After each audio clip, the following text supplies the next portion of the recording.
So now that we have that high-level inventory, it puts us in a position where we can now look at actual individual needs as they relate to the success profile that you developed.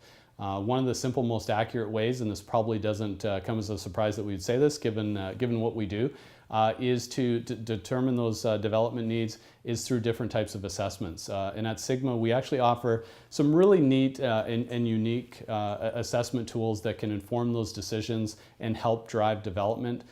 We have the ability to measure competency on both a potential and a performance side.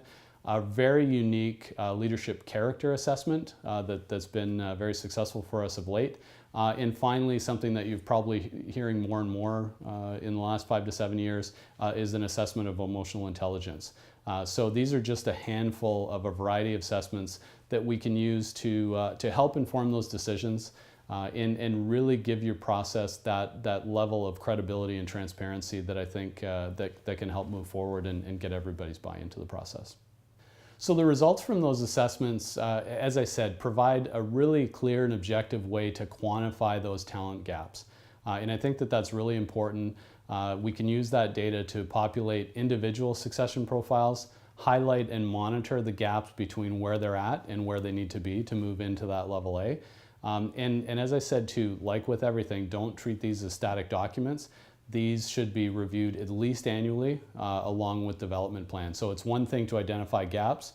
The next level is actually having a development plan for us to fill those gaps and move them and advance them in their career and in their development. We have clients specifically that as part of their biannual senior leadership meetings, that they will review the development plans for their entire team as a group. And I think what this does is a couple things. It gives the process visibility. Secondly, I think it shows in actions, not just words, that the organization takes succession and the development of their high potentials very seriously.